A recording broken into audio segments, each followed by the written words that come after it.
All right, everyone, welcome. I think I know everyone, but in any case, I'm Gareth from AMD Australia. So the last 18 months for AMD have been crazy, I have to say. I'm sure David agrees, but lots of launches, great new products with Ryzen and the Zen architecture. Certainly one of my favorite was Threadripper, and bringing 16 cores into the high-end desktop and taking back that performance crown. So I think it's great, and I'm very excited that that we've got David McAfee here. He's our director of product management for our client computing products. He's going to spend a bit of time today talking to you about Threadripper second generation. Just a couple of things, housekeeping before we hand over to David. NDAs you've all signed, but there is actually two dates. One will be tonight at 11 p.m. and next Monday at 11 p.m. We'll make it very clear what you can and can't talk about tonight and for next week. And the second thing is David is very open to taking questions throughout it. So let's keep it fairly formal, fairly informal. And yeah, feel free to jump in with any questions. And with that, I'll hand over to David. All right, thanks. Actually, I don't remember what button there is. Make sure that still works. All right, perfect. So, thank you all for coming today. Nice to meet you. Oh, you need me to move this way a little bit. Nice to meet you all, and I appreciate you guys taking the time to come learn a little bit more about the second-gen Threadripper products. As Gareth said, I run product management for AMD's desktop and mobile products, so you know, as we launch things like Threadripper or our Ryzen desktop processors or Ryzen mobile processors, my role in that is really helping to define what the future roadmap looks like, bringing those products to life with the engineering team and then launching them out into the world. And so today we're going to spend some time talking about second-gen Threadripper. I've got an awful lot of content in here. As Gareth said, you know, if you want to ask questions along the way, I'm more than happy to stop and kind of go in a different direction if you want to talk about something specifically, or we can do that at the end as well. It's just kind of free form today, and we'll do this a little bit informally as we go through it. So maybe we'll jump in here. There's three sections of content. First, I'm going to introduce you to the products. We'll talk about what we're introducing with the second-gen Threadripper series of products. We'll talk a little bit about the technology behind the products, and then we'll talk a little bit about the platform as well and what we've done to the platform as we go into second generation. So yes, Gareth is absolutely right. This year has been an amazing year, not just for the Ryzen client product group, but also for AMD as a whole, with Ryzen, with EPYC, with the Radeon products as well. Lots of new product introductions, and really an exciting time for AMD across all of our business units as we bring new and exciting architectures to markets and products that really are putting us back into a leadership position across the board in all of these spaces. So with our Ryzen processors, honestly, we feel like we did something very disruptive when we brought the first generation Threadripper processors to market last year. Prior to bringing the Threadripper products to market, the competition really had created a stronghold in the high-end desktop market. AMD wasn't a part of that market. For almost $2,000, a 10-core processor really ruled the day until we brought Threadripper out. And so Threadripper for literally a fraction of the price, just under $1,000, 16 cores and 32 threads worth of computing power with a great platform wrapped around it, really brought an unprecedented level of ability for an end user or a creator or a developer to do something that they just didn't have access to before. And we felt really, as we brought the first generation Threadripper to market, one of the things that we were really trying to do was to unlock the potential of the content creators, the 3D modelers, the software developers that are out there, and give them a product that offers an unprecedented level of price performance so that they can reach their potential, they can create, they can do the things that are in their imagination with the products that we deliver. And so, delivering that 2.5x price performance compared to what was in the market at that time was the hallmark of the first generation Threadripper. And I think, as you'll see, what we're planning on doing with the second generation Threadripper products continues on that theme. Looking at this market, and really, you have to remember for AMD, we were out of the high-end desktop market for many, many years. And so we've learned an awful lot in the past year. We've learned about how people use our products, what they do with our products, and there's this clear segmentation that we saw between people that are enthusiast PC users that want the ability to game, that might be content developers or content creators on the side, but first and foremost, what they really are is they're enthusiasts. They want the best system that they can buy. And then there's a class of users that really is almost using these products as a part of their profession. They're the ones that are doing rendering, 3D modeling, simulation, and that's kind of a different audience for us. And so as we went into the second generation of Threadripper, we divided the product line along those lines as well. So you'll kind of see that as we walk through this here. So that first class, that enthusiasts and gamers, just like the first generation Threadrippers, we're calling this the X Series products. Within that X Series, there are two X Series parts. The 2920X, which is a 12-core, 24-thread product, 4.3 gigahertz max frequency, 3.5 gigahertz base frequency. And then there's the 2950X, which is the follow-on or the successor to the 16-core, 32-thread product, again with slightly higher clock frequencies, 4.4 gigahertz max frequency, 3.5 gigahertz base frequency. And those will be offered at really, again, very value-oriented prices for the end user that give them a great price-performance ratio on our products. I'm sorry, what was the question? Australian prices or US prices? Those are US prices, yeah. Suggested e-tail price, US dollars.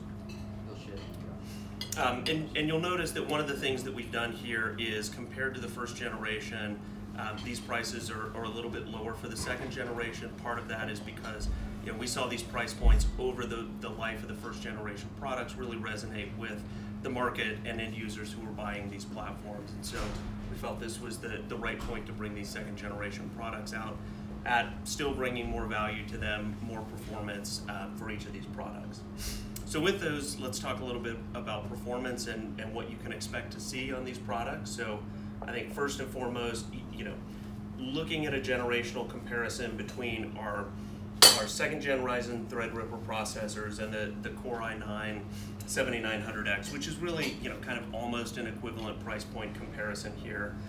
Multi-thread performance is absolutely killer with the second gen Threadripper processors. One of the things that is really important to note is, as we brought each and every successive Zen-based product to market, we've continued to close that single-thread performance gap with the competition, such that now we're really at a point where within 5-6% of where the competition is puts us at a very level playing field in terms of applications that are extremely sensitive to that single core type performance. And you'll see that primarily in games. A lot of games have significant sensitivity to single thread performance, and that's really kind of what bounds performance there. We've closed that gap dramatically as we've gone from last year to this year. And so I think you'll see a significant uplift in gaming performance as you look at the second gen Threadripper X Series processors. In addition to that, if we again do a generational compare of just multi-thread capable workloads, whether it's things like rendering, PavRay, whether it's transcoding like Handbrake, that many of these applications scale very, very well with cores and threads. We saw that last year. We're improving upon that this year and just delivering more performance and more capability to the end user who wants the ability to create, to game, to develop on their system. That's really what the X Series processors are all about. We think we deliver incredible price performance with the second gen Threadripper products. Speaking again specifically about gaming, so this is putting these systems into a 1080p, higher ultra settings on the games, which really stresses the CPU more than anything else as you look at game performance on those systems. And what you'll see is, we're really kind of neck and neck to a point where, from an end user standpoint, it's hard to perceive the difference between these two platforms for somebody who wants to game on them. This is running at the full 16 cores of the processor, whatever the game will take advantage of on that particular system. But great gaming performance on this system, really a good experience for that end user. The other half of the product line we're calling the WX series. So kind of a tip of the cap to what we've done on the Radeon side, where our WX series of Radeon Pro cards are really the ones that are targeted at that professional content creator type of user. And so the 2nd gen Threadripper, we talked about the X series, which is really around the enthusiast. The WX series is around a professional content creator, really the folks that are using this as a part of their livelihood, that are doing very high-end rendering, simulation, and model development on their systems. So similar to the X series, there's 2 processors that are a part of this family. The 2970WX, which is a 24-core product. The clocks are 4.2 gigahertz max frequency, 3 gigahertz base frequency. And then there's the 2990WX, which is the full 32-core, 64-thread. These are both of the products that we demoed at Computex. I know many of you were there and saw that. So, you know, again, 4.2 gigahertz and 3 gigahertz on that product as well. And then the pricing of both of these products in US dollars is $12.99 for the 24-core part, $17.99 for the 32-core part. Again, you know, kind of unprecedented price performance for somebody who is a content creator and uses these as a part of developing very high-end models, rendering, ray tracing, those types of applications. Again, kind of taking a look at performance of these applications, comparing this to the top of the stack, 18-core 7980XE from Intel. Applications like Cinebench NT, you'll see this across other rendering applications that scale incredibly well with core count.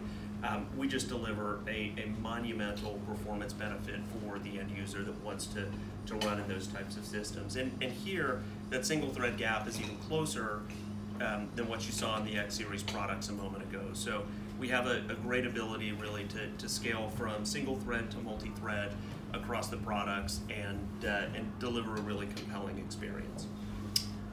Clicking a step deeper into a number of applications, so you know, PodRay, Corona, V-Ray, those are all rendering types of applications, scale really, really well with core count, and you see we deliver a dominant level of performance there compared to the 18-core product from Intel. Applications like 7-Zip and Blender, you know, same story, just great performance scaling as core count goes up across those products. One of the things that I'll also point out is we see in that content development spectrum, there's a range from somebody who might need that X series 16-core 2950X all the way up to somebody who needs the 24-core type of product. And really it's more about choosing the right tool for the right application. You know, if you're more in that mode of somebody who's doing light content creation, video editing, those types of things, we believe that the X series processors are perfect for those types of applications.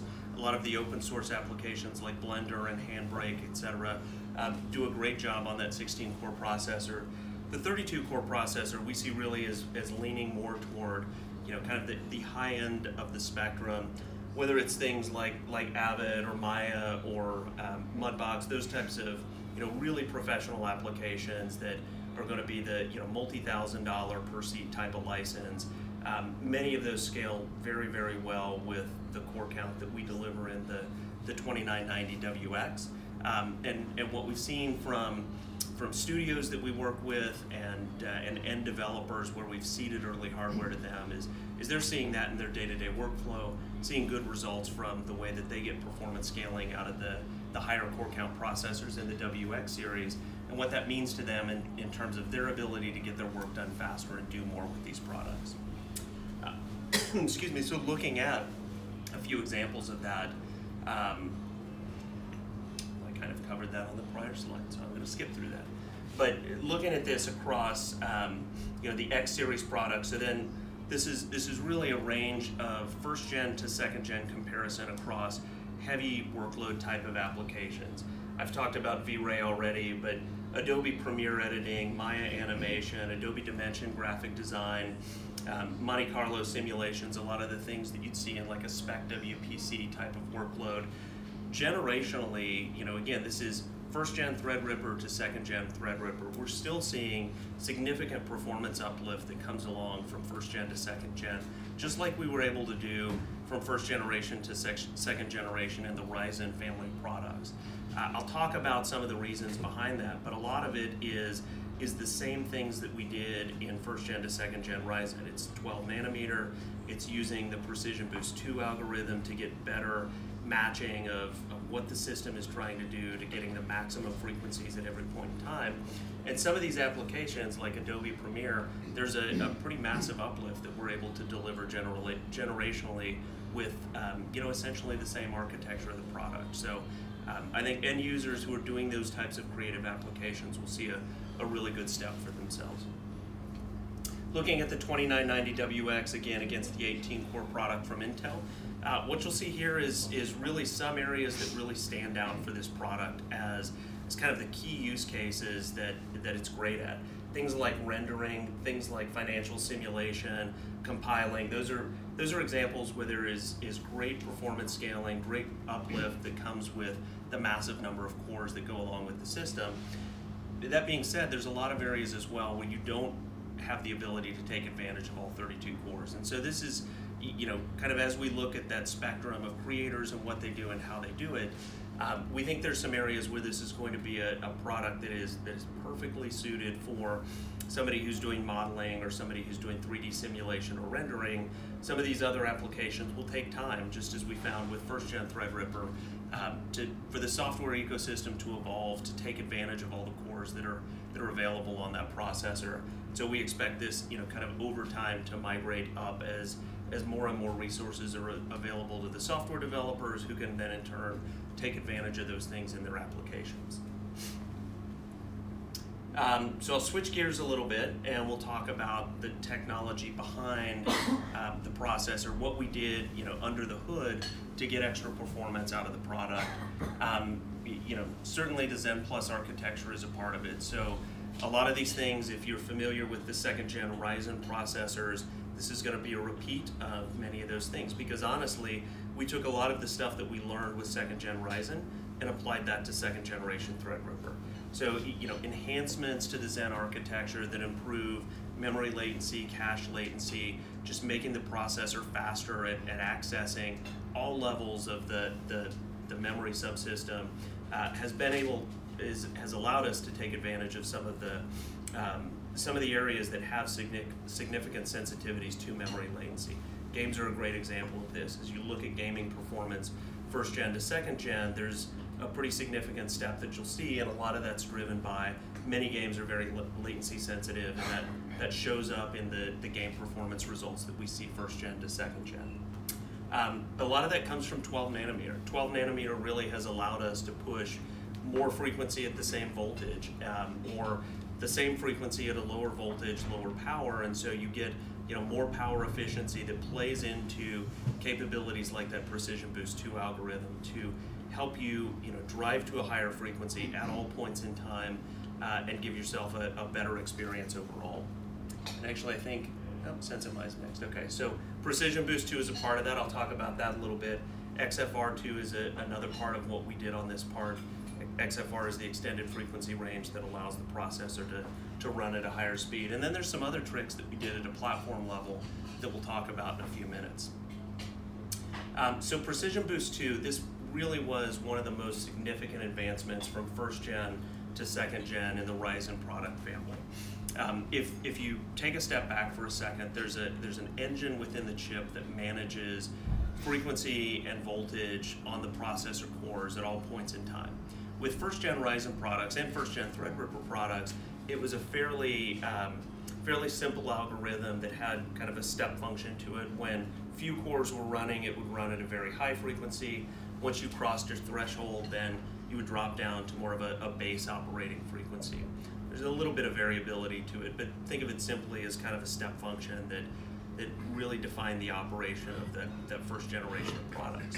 With 2nd gen, we've really evolved that algorithm and evolved the way that the chip runs, such that there are thousands of points across the chip that measure temperature and voltage and current and load on each part of the chip, on each core, on each subsystem within the chip. And so what Precision Boost 2 does is it takes all those factors into account and really dials into the best frequency that it can give every core at every point in time. And so that instead of this step function, now you have a much more linear curve and linear relationship between the load on the system and the frequency that you're getting at any particular loading point in the product. And this honestly, when you get in the middle threaded region of first gen to second gen, you see a significant uplift. You see hundreds of megahertz of performance improvement as you look at first gen to second gen, and that comes into play in many of these applications that don't scale all the way out to 32 threads, but live in that 6, 8, 10, 12 thread type of range. You get a really significant uplift in those type of cases. And that could be things that's games on one hand. That's also sometimes applications like an Adobe Premiere or in the content creation workflows, even a rendering applications. There's many parts of the overall workflow of 3D modeling to rendering that are single-threaded or moderately threaded, where you'll see significant performance uplift from first gen to second gen. And so this Precision Boost 2 curve really helps smooth that out and deliver a very consistent and compelling experience that is just the best that we can give at any point in time. That's true of the 16-core 2950X, also true of the 32-core 2990WX. Again, you see a very smooth correlation between thread loading and loading on the chip and what it's able to do. XFR2, so I think this is another area where we, again, kind of took a feature that our end users really appreciated in the first generation, enhanced that in the second generation. This is, again, where the chip senses the environment that it's in, monitoring temperature, looking at the ability of the chip to dissipate heat through the cooling solution that's on the platform. What you see here is you go from 32 degrees C ambient on just a standard 180 watt cooler to a better cooler at the same ambient temperature to better coolers at lower temperature. So as you put a better cooler into the system, as you operate in a lower ambient temperature environment, the chip can sense that it's in a better environment and just push the frequency up higher and higher, kind of driving more and more performance improvement across what you can do at any point in time, and just sense all of the variables that go into running at the fastest frequency that it's capable of.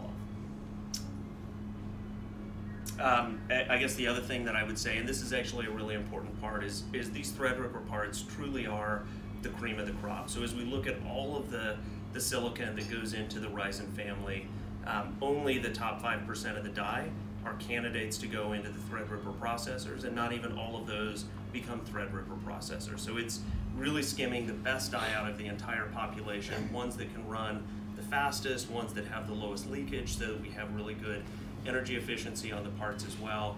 And that is a key part of what makes the Threadripper family of products such a special family, just because it is a very selective group to get into to be a candidate for the Threadripper product. Okay, so one of the other really important things, this is getting a little deeper into the technology, but I think this is an important thing to understand about how the chip is constructed, and why we did some of the things we did as we went from first gen to second gen Threadripper.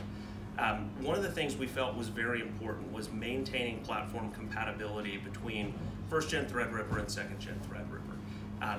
Platform compatibility means we have 4 memory channels, we had 64 lanes of PCI connectivity, and the way that that's architected within the chip, so this is kind of a, pop the lid off of a Threadripper, there are 4 spots for die within that chip, and the Infinity Fabric is what connects those chips together. You have 2 memory channels connected to each of those die, and so think of this as a 2950X CPU. The 2 die are communicating with each other constantly, keeping everything in sync. You have 2 memory channels associated with each, and so if you remember from the first generation Threadripper processors, you could configure the system either to use a locally attached memory or to use a uniform memory access profile. And so that's really a configuration of unified memory access where everybody's kind of running at a moderate level of memory latency between the two, versus local memory access where you have some memory that's faster, some memory that's slower. So you get a little bit of variability, but it's up to the end user to choose how they want to do that.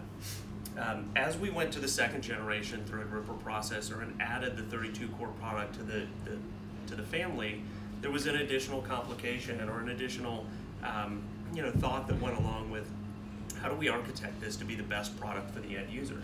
So now in this case, with the 2990WX, you have all 4 die populated within the socket. Each one is talking to each other, kind of all interconnected together, all sharing information about what's happening in the caches, keeping that coherent across each of the products, and then being able to talk to memory. So there are 2 die in the product that have access to local memory, and then there's 2 die that talk through the Infinity Fabric to get out to memory that's on a remote die to them. And so you can see here that access to local memory is still very fast. Access to remote memory is about the same as it was in the prior generation product if you were in a local memory access mode. But what this did for us is it allowed us to keep that platform consistent. It allowed us to keep that 4 memory channels that we had the first time around. And what we heard from our ODM partners and what we heard from end users is this is a part of the market that doesn't like to churn year after year. This is a market that's been stable for many years. An 18-month, 24-month refresh cadence is kind of what this market likes to see. And so what we chose to do was really prioritize keeping consistency in this 2nd generation Threadripper family to make sure that we could drop into all of these platforms, whether it's a 2nd gen 16 core product or the new WX products, just drops into that family of motherboards that are out there with the BIOS update. But what this will mean is you'll see if you test the product and put it through different applications, you will see that difference in memory latency play into the way some applications perform. One of the important things to remember is many of the applications that do scale out to a very massive core count are more memory bandwidth sensitive than memory latency sensitive, and so that decision that we made to have remote as well as local memory attached really kind of plays into the way that these applications like to run anyhow, and it gives us the ability to really kind of match the capabilities of the platform to the way those applications like to be run. So speaking about the platform a little bit, so we do have a new cooler that's coming as a part of the platform. I don't think we have one here, but this is something we're doing in partnership with Cooler Master. It is an air cooler that spans all 4 of the products in the family. I don't think I mentioned this before, but the X series products, just like the 1st generation, will be 180 watt TD parts. The WX series products will be 250 watt TDP parts. And this air cooler covers the entire gamut, all the way up to the 250 watt processors. It's built really for that platform to cover all 4 of the products that are in the 2nd gen as well as the 1st gen family, and really designed with a premium copper base, lots of heat pipes that are a part of the system so that you get excellent thermal performance out of this cooler. From a platform standpoint, again, I said this a moment ago, but it is a common platform. We've kept many of the attributes the same around memory channels, 64 PCI lanes, tons and tons of connectivity on the platform that really allow for an incredible amount of flexibility, whether you're an enthusiast who wants to game in a Crossfire mode or multi-GPU mode, or whether you're a developer. We've heard from a lot of developers who want to put Radeon Instinct MI cards into the system, stack up as many of those as they can, so you use it as a machine learning training box that's kind of a desk side workstation application for this. There's a lot of flexibility in the platform, and that kind of plays into what you can do with this 2nd gen Threadripper system. As I said before though, as you go from 1st gen to 2nd gen, certainly there's a new BIOS. All of the motherboards that are in market for Threadripper have the ability to USB flash BIOS without a processor installed. So it's really a pretty straightforward experience for the end user to migrate any board to a 2nd gen Threadripper system with a USB stick and a BIOS update. There are a handful of new boards that are coming to market with the 2nd gen Threadripper processors. MSI has a board called the MEG Creation that really is designed around those WX series of processors. Adds many, I think actually probably a number of you saw this at Computex as well. Lots of power phases are a part of this board. It really has the ability to drive those WX processors as hard as you could possibly imagine. Gigabyte has a new board as well that they're bringing to market, but it's not just about the new boards, it's about all of the boards that are in market today. All of the boards, even the 1st generation existing boards, not only support all the way up to those 250 watt processors, they overclock those 250 watt processors flawlessly. And that's part of the work that we did before we launched the second gen products, was really working closely with each of the ODMs, analyzing their boards, analyzing the capabilities of what they could do with those boards and how much power they could take in those boards. And that's why each ODM chose to either bring a new board to market that maybe is targeted in a different way, or just continue to leverage the first generation boards that they have put out there. Like the ASUS boards do a great job of overclocking on those 250 watt parts, and we've had great results on those, just like the new boards that we see. I mentioned the Wraith Ripper cooler, but there also has been a number of new coolers that have come to market as we've looked, over the course of the first generation Threadripper products that have been in market. A number of new air coolers as well as liquid coolers being out there for this platform, so much broader availability of coolers and a much broader choice of coolers, honestly, for the end user as you look across the spectrum of what's out there. Similar to how we brought the first generation Threadripper products to market, there's a bracket inside the box that continues to allow the end user to have drop-in compatibility with a broad number of liquid coolers that are in market today. And that'll be something that we continue with the second gen product. Okay, another new thing that we're doing with second gen product, or second gen Threadripper, and this isn't just second gen Threadripper, this is all Threadripper products. So StormI is a technology that we brought out when we introduced second gen Ryzen. It allows the end user to fuse together a SSD, a rotating hard drive, even a DRAM cache carve out within a large footprint memory system, and really accelerate many of the things that they want to do, whether that's boot time, whether that's launching games, launching some of these larger pro style applications. This is available for free with every second generation Threadripper processor, and actually anybody that's bought a first generation Threadripper processor can go to AMD's website, download the StormI application, and install it on their system that they may already have. So we think we've had a lot of feedback from end users about what this does for them, and how they've seen a really substantial performance uplift by using StormI on their platforms. This is a capability that we're bringing to the Threadripper platforms as well, both first gen and second gen. And not on the slide, but the other storage technology that's a part of this platform is the ability to build RAID sets around both NVMe and rotating hard drives, and have a very comprehensive software RAID solution that you could use on your Threadripper platform as well. Okay, a few more things to talk about here. We've made a number of enhancements to our Ryzen Master overclocking utility as well. This ties into one of the new features that I'll be talking about here in a second, which I think is one of the cooler things that's part of the second generation Threadripper platform. It was actually a feature that was planned originally for second gen Ryzen, and we wanted to make sure that we got it right, and so we're rolling that out with second gen Threadripper, and that's the Precision Boost Overdrive feature. So I think I go into that on the next slide here.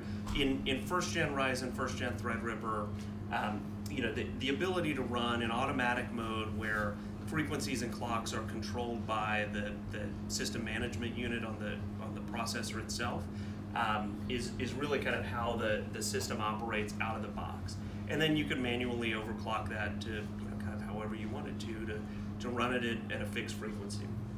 What Precision Boost Overdrive does is really kind of takes the best of both of those and puts it into one capability for the end user. So it's still overclocking, violates the warranty. They're pushing the chip beyond the reliability limits that it's been tested to, but it leaves the chip in control, or it leaves the system management unit on the chip in control of voltage and frequency.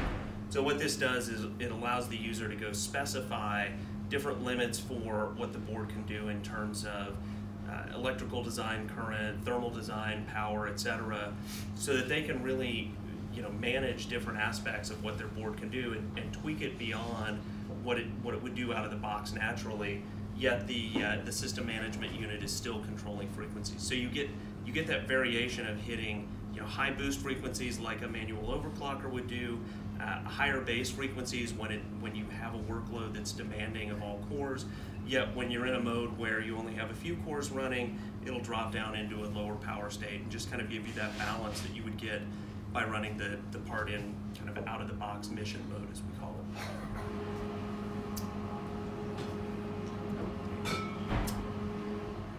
Right, and so here the end user is able to go in, turn on Precision Boost Overdrive. You see the package power target, the thermal design current, the electrical design current. These are all values that get read in from the BIOS of the motherboard. And so the end user doesn't have to know all of these parameters by themselves. It's the board talking to the processor, setting the kind of default values for these as well as the maximum values that the board can support. And then the user can go toggle these values above the kind of baseline natural state of the board to get more performance out of it, especially in an all cores loading type of situation. And what you see on Precision Boost Overdrive is really the ability on a workload that might have 16 cores running, a significant performance uplift that goes along with that. So we think that this is something that we really were trying to get right when we brought 2nd Gen Ryzen out. We think we've gotten the recipe together for 2nd Gen Threadripper, and so we think this is something that end users are really going to appreciate and have the chance to play around with as these boards come to market. It says that it invalidates the warranty, but is there some sort of little switch triggered somewhere that tells AMD, hey, this chip's had its PBO turned on? How do you know? I don't know the answer to that, to be honest with you. That's a good question. Yeah, I'm not sure, to be honest with you. Okay, so let's talk about dates here for a second. You've seen the lineup earlier. So these are embargo dates for sales embargo lift. Pre-sales will start before this for the 2990WX at least. But August 13th will be the date where the sales embargo lifts for the 32-core part. The 2nd generation 16-core part, the sales embargo will lift on August 31st.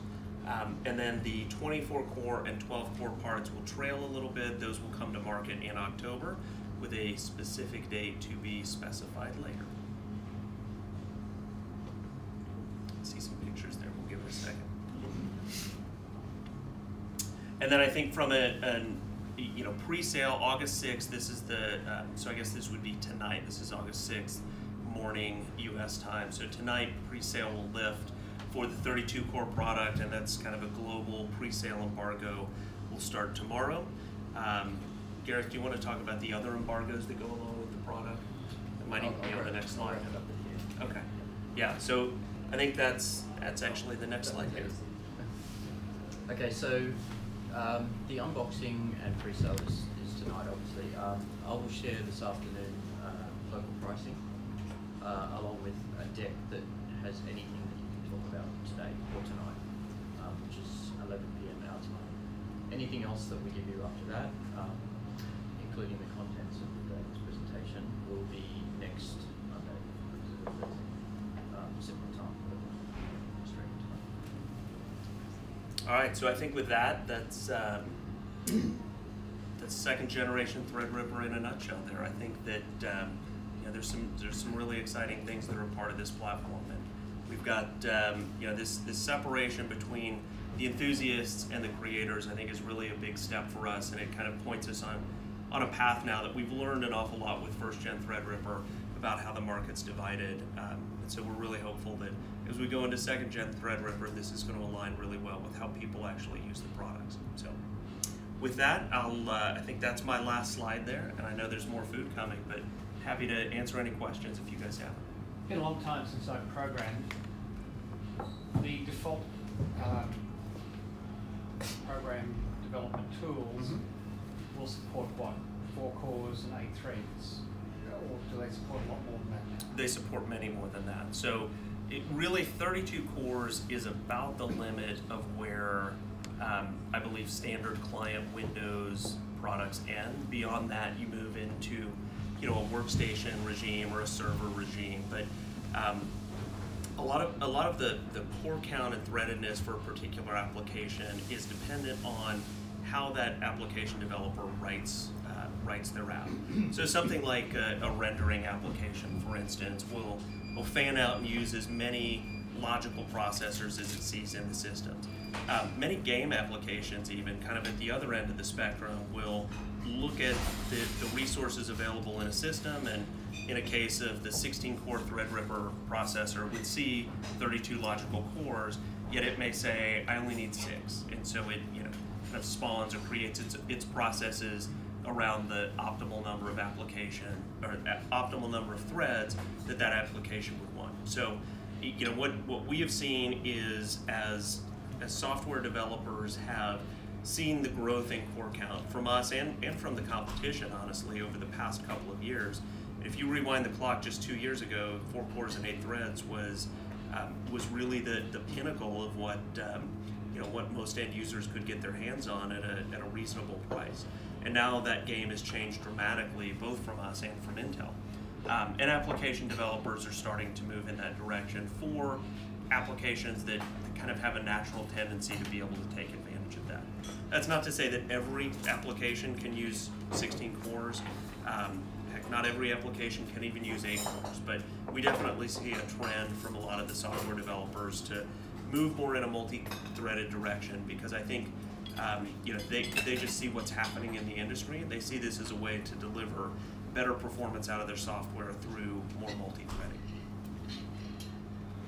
But that ability, I guess I should also add, that ability to develop multi-threaded applications is just very present and very easy in Visual Studio and those types of tools that a software developer would likely use.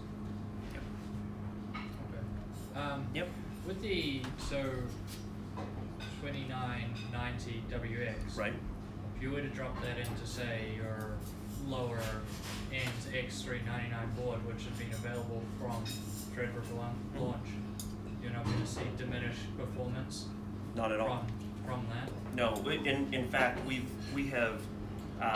spent a lot of time looking at all of the boards that are in market from all 4 of the ODMs. So ASUS, Gigabyte, MSI, and ASRock are the 4 ODMs that develop boards for the Threadripper platform. The performance that we see in either a 2nd-gen 16-core or even scaling all the way up to a 32-core processor is very consistent in, I use the term again, mission mode or kind of stock operating mode across all of those products. The difference that you'll really see is if you wanted to push that processor and overclock it, there are certainly some boards, the higher end boards are typically designed for more overclocking headroom than the lower end boards would be. And that's where you'll see the difference come in. Yeah. I have a slightly off-topic question. Go ahead. About Ryzen Mobile. Sure. There's sort of a lot of crossover now at the moment in the tablet space with companies using Snapdragon processors in low-end laptops, right, and vice versa. Is bringing the Ryzen Mobile sort of proposition to that tablet space something that you're interested in? I guess I'll answer that in 2 ways. First off, I think that what we have seen as Snapdragon on Windows has become a part of the ecosystem. Those are not entry-level devices. Those are ultra premium, or I shouldn't say ultra premium. They are premium, ultra mobile platforms that have been developed. And actually, AMD and Qualcomm have been working very closely together. So, gosh, I guess it was last December, there was an announcement that we did with Qualcomm about our connectivity partnership with them. And really our belief is that there's 2 ends to the spectrum there. There is a need for an always connected ultra mobile platform, and there's a need for a always connected performance PC platform. And those 2 coexist very well together. But we don't necessarily see a lot of the Snapdragon type platforms being at the entry level of the Windows ecosystem. Okay. Today, at least, we see those as premium platforms. Okay. And then my other question. I'll come back to you. Okay. I forgot. I'll come back to you. There were certain areas on the slides where you can see just little tiny variances between Intel and AMD. Mm-hmm. How come you didn't just power through and just smash Intel across the board? I think that there are different aspects of performance that are important to different types of applications. You know, some it's about core count, some it's about memory bandwidth, some it's about memory latency, and each one, heck, some are about single thread performance, right? And so, you know, what we see is that depending on the type of application and what it cares about, there's some we win at really big, there's some that are close to a tie, there's some that we lose at a little bit. And I think, you know, part of this is being honest about what the part's great at and what the part is maybe less dominant at. And I think that's what you're seeing from us, is we certainly recognize that there are some areas within what an end user would want to do with this product where we don't necessarily have a dominant performance advantage, and we want to be clear about that. And I think, you know, kind of following on to that, just like the 32-core 2990WX, we see some areas where that product absolutely shines and is a beast at rendering and 3D modeling and code compiling. There's other areas where the architecture of that part is maybe not as well suited for you know, delivering those massive performance gains with a 32-core processor. One of the things that we've done with all the Threadripper processors, just as we did in the first gen, is we do through Ryzen Master give the user tools to put it into different modes. And so one of the things we found that's really interesting is you take a 16-core, you know, 2950X and put it into 8-core mode, and it performs as well as or better than a 2700X and a Ryzen 7 2700X in many cases. And similarly, you take that 16-core product, the 32-core product, and put it in 16-core mode, and it shines just like the 2950X does, right? And so, again, there are you know, certainly trade-offs in the architecture and choices that we made in the development of the 2990WX that make it really well suited at some things and less dominant at others. But we try to give the end users the tools that they might need to, you know, kind of find the right mode for whatever they want to do with the product. Sure. And I noticed you had a series of motherboard manufacturers, the usual guys. Are any OEMs going to be offering these? You know, HPs and Dells, as you know, as so. Dell certainly has a first generation Threadripper platform with the Alienware Area 51 Threadripper edition. At this point, they have not announced plans to refresh that to a second gen, but stay tuned. Who knows? You know, and I know that the other natural question to that is, what about workstation platforms? I would say that you know, we are in very deep conversations with all of our OEM partners about the Threadripper platforms as candidates for future workstation platforms. You know, I think it's no secret that workstation market moves slowly, and so the design cycle for those platforms is very long, but you know, we continue to keep working with those OEMs and find the right home for Threadripper in future workstations. And with that Dell Alienware 51 series with Threadripper 1, that could take the Threadripper 2, right? If you wanted to. It is certainly capable. You know, the way that motherboard is designed, there's it's kind of the same situation as I talked about with first gen to second gen Threadripper. The platform has the capability to go there. It's about BIOS support and all of those other things to get there, but you know, that's not something they're doing as we launch these products initially. We'll have to stay tuned for maybe future. Sure, I'm sure the customers will be saying, "Hey, help us to do it." They may very well. Yeah. Thank you. Yes. Do you see a version of Threadripper coming down into a large mobile format or not? We do not have any plans for that today, and you know, I think that as we've looked at that part of the market, especially mobile platforms, what seems to be kind of the point in the market that has the most interest there is not something that scales all the way up to 16 cores, but something that's more of an 8-core product. So, you know, definitely we have partners today like ASUS with their ROG gaming notebooks that does offer an 8-core processor in a mobile form factor. But, you know, really Threadripper in a mobile platform is something that it might be a bridge too far at this point. There's a lot of power in that processor, and fitting that into a mobile platform would be a very challenging proposition.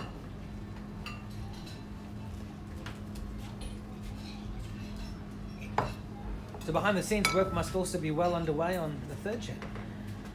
On the third gen of Threadripper? Yeah. Well, I think you guys saw at Computex Lisa showed a second, actually a 7 nanometer Zen 2 sample, and that continues. There's a lot of busy people at AMD right now, and a lot of momentum around what's coming in the future. So I think, kind of as was communicated at Computex, that 7 nanometer product is in the labs, and we're excited.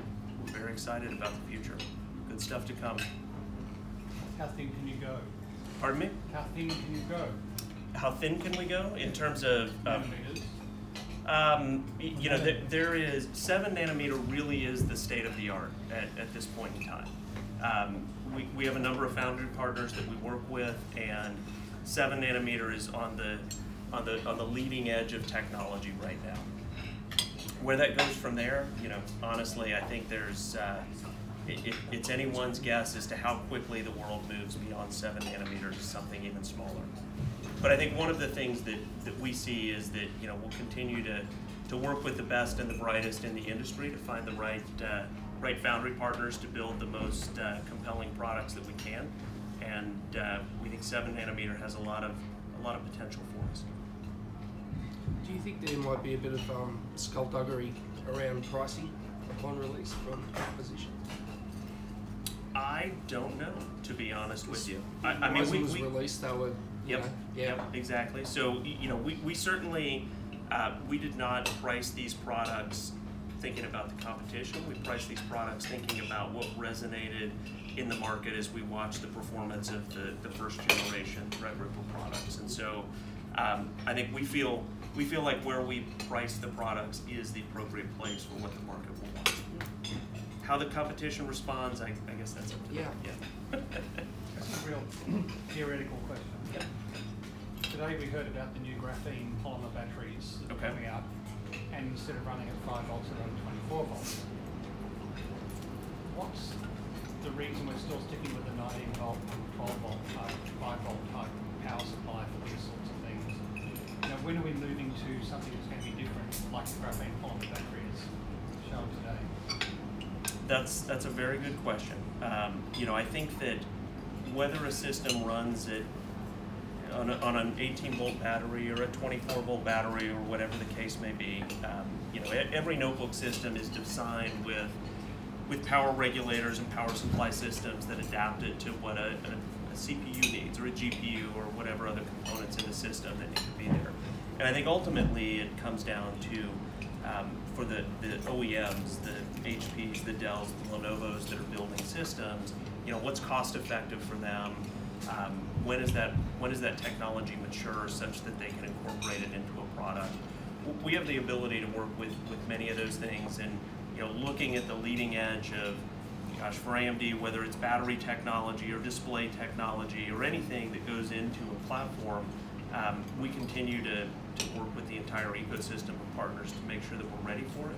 But I think that's going to be more of a cost effectiveness and manufacturing readiness question. Your answer is 100% right.